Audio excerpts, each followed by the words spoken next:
Quick little video, this one, just about combining cells. We only have to be able to combine identical cells. And I think the thing that you'll all be used to is go to the shops, buy some AA's, and you might put them in a toy or some other appliance, and you might need 3 AA batteries. And you're used to the idea that that gives you a total voltage or total EMF of 4.5 volts. And we can see that if we kind of draw out the circuit. Along comes our coulomb of charge, is given energy E by that one, given energy E by that one, and energy E by that one. So the total voltage is 3E, because each battery supplies the coulombs, each coulomb with the same amount of energy. We've also got 3 resistors. They're in series. So there's a total internal resistance of 3R in that case. Pretty straightforward, putting cells in series. What about what happens if we put the cells in parallel? And it is one of those things that kind of feels like a crazy thing to do. Why would you put two cells in parallel? Because along comes our coulomb of charge, and it's either got to go that way and get energy E, or go that way and get energy E. So when you put cells in series parallel, the EMF doesn't change. That's still got EMF E, which doesn't seem like you've moved on. However, there are 2 differences, aren't there? One, we've got a difference here in terms of resistance, because the total resistance is now, total internal resistance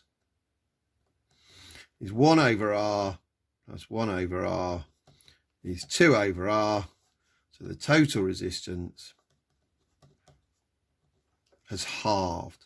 Okay, so we've got half the internal resistance. So if we were trying to drive a motor or something which needed a high current, when we were unable to supply that because of the lost volts, because of the internal resistance, we can overcome that problem by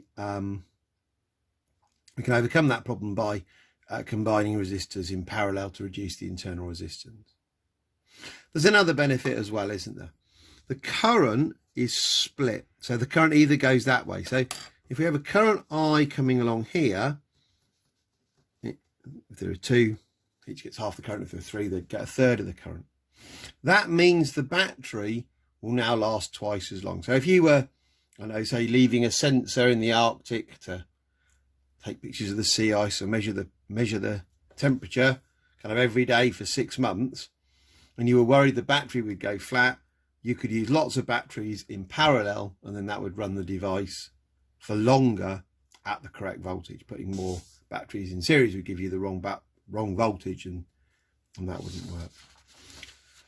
Worth briefly talking about how batteries are labelled in terms of capacity. You might see the phrase, this battery has got capacity 5 ampere hours. That means it can supply 5 amps for 1 hour, or 1 amp for 5 hours. The time in hours times the current can never exceed 5. How many coulombs of charge of that? Well, 5 amps for 1 hour is the same as saying 5 amps for 60 minutes.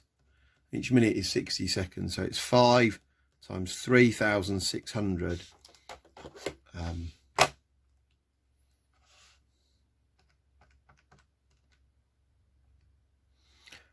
So that's 18,000 coulombs of charge can flow from that battery.